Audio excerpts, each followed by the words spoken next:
Eu vou começar, Ketzmann, já que você já vem embalado nessa semana também, eu vou jogar um questionamento para você.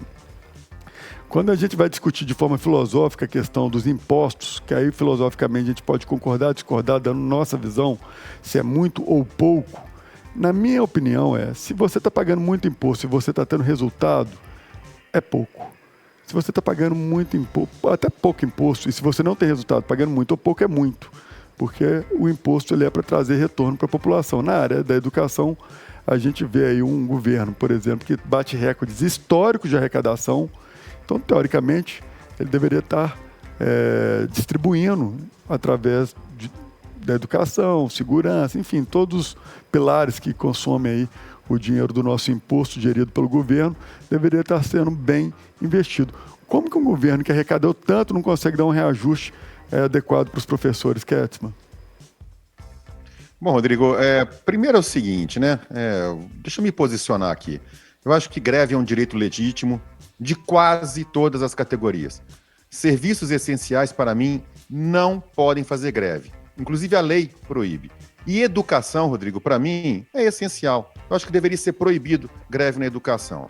Segundo, 80% de todo o dinheiro público que vai para a educação no país, 80% desse dinheiro vai para as universidades. Isso em vez do grosso do dinheiro ir para as escolas de base, ir para as escolas fundamentais, para poder gerar, né, estudantes capacitados para entrarem na universidade, a nossa pirâmide é invertida. O dinheiro vai para as universidades. É o segundo ponto. Terceiro ponto, ainda que pareça que não são coisas conexas, a Universidade Federal de Minas Gerais tem se metido de uma forma, a meu ver, indevida e intrometida na questão da Stock Car em Belo Horizonte. A gente tem a própria reitora da Federal de corpo e alma numa briga contra a Stock Car. Eu, Ricardo, gostaria de pedir à reitora, ainda que as coisas possam parecer excludentes, né, que elas possam caminhar paralelamente, eu acho, né, que deveria cuidar mais da questão dos professores, desta questão da greve, e deixar os temas relacionados à iniciativa privada nas mãos da iniciativa privada. Dito isso, e respondendo a sua pergunta, é exatamente o que acontece, Rodrigo. É um governo que gasta muito e gasta mal, porque não é falta de dinheiro. A arrecadação tem batido recordes, você acabou de falar, só que está gastando mal. A gente falou ontem sobre um excesso de dinheiro destinado para alguns municípios, dinheiro para a área de saúde, que não estão sendo utilizados porque esses municípios não têm capacidade de usar esse dinheiro. A da área da saúde ele está sendo mal direcionado, inclusive. A gente falou da senhora ministra da Saúde, que destinou 50 e alguns milhões de reais para o seu filhote, que eu falei de forma pejorativa porque é uma sacanagem isso mesmo. Você me perdoa o linguajar que eu fiquei nervoso. Que eu esqueci o nome, ele é secretário, não, o filho dela é deputado, né? E foi 51 milhões a mais. Saúde, é um absurdo. No estado do Rio de Janeiro. Está sendo investigado pelo TCU, inclusive. 53 milhões de reais. Perfeito. Desculpa, Ketzmann, só para poder adicionar essa informação.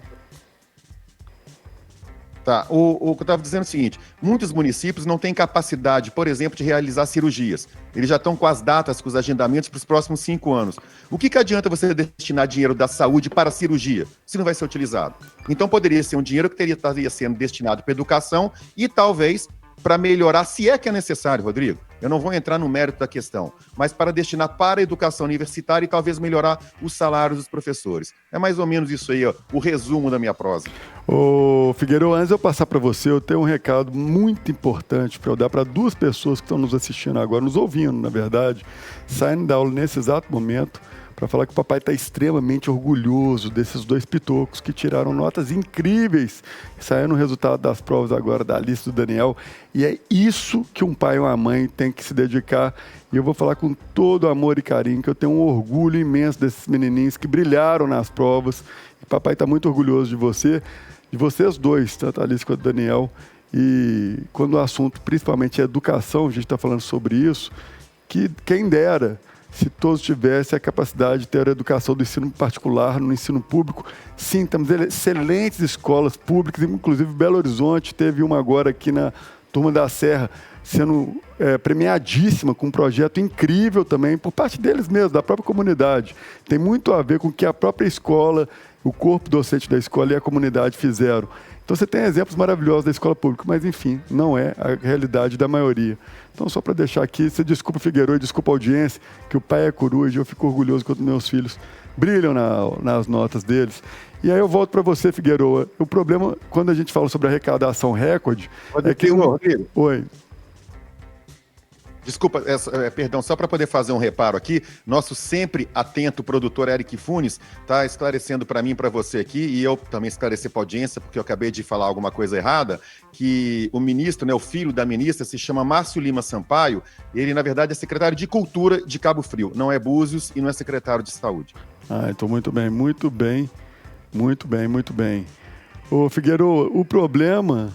não é eles arrecadarem, porque é o perfil do governo é esse. A gente sabia quando o Lula foi eleito que ele não era um governo liberal, no sentido de você ter aí uma gestão mais leve no que tange o custo do governo frente ao setor produtivo.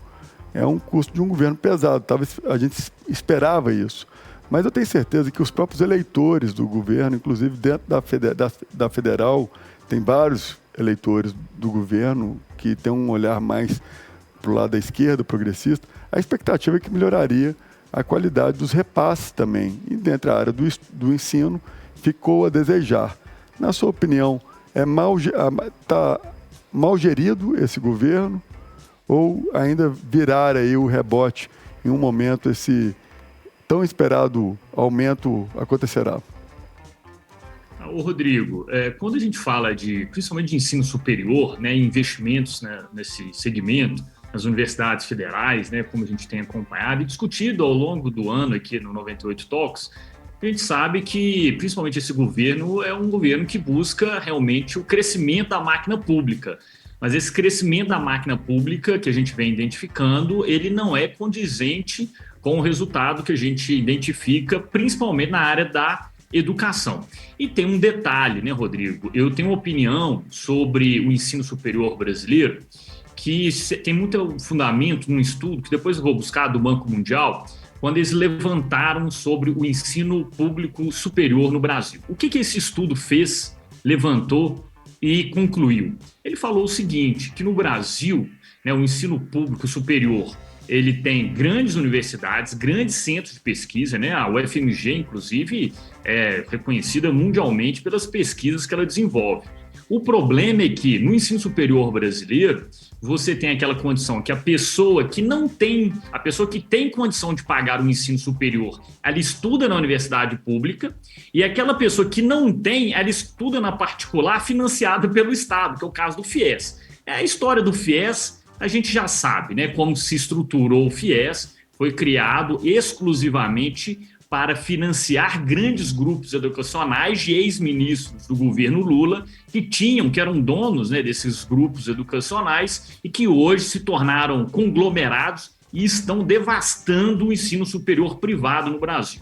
Então, hoje, né, na minha opinião, o que a gente tem no país do ensino superior, as universidades públicas, grandes centros de excelência de produção de conteúdo de científico, porém necessitando de investimentos, principalmente nos professores, em salários, em outras circunstâncias, infraestrutura e por aí vai.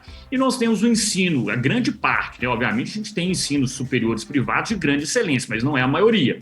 Grande parte desses ensinos superiores privados no Brasil pertence a esses grandes conglomerados que foram investidos pelo FIES e que, na verdade, não estão preocupados com o ensino de excelência. Essa é a verdade e que a gente pode, inclusive, Rodrigo, concluir em que, infelizmente, no Brasil, o ensino superior ele foi muito mal desenvolvido, muito mal estruturado e resultou nessa anomalia cruel que a gente vive hoje.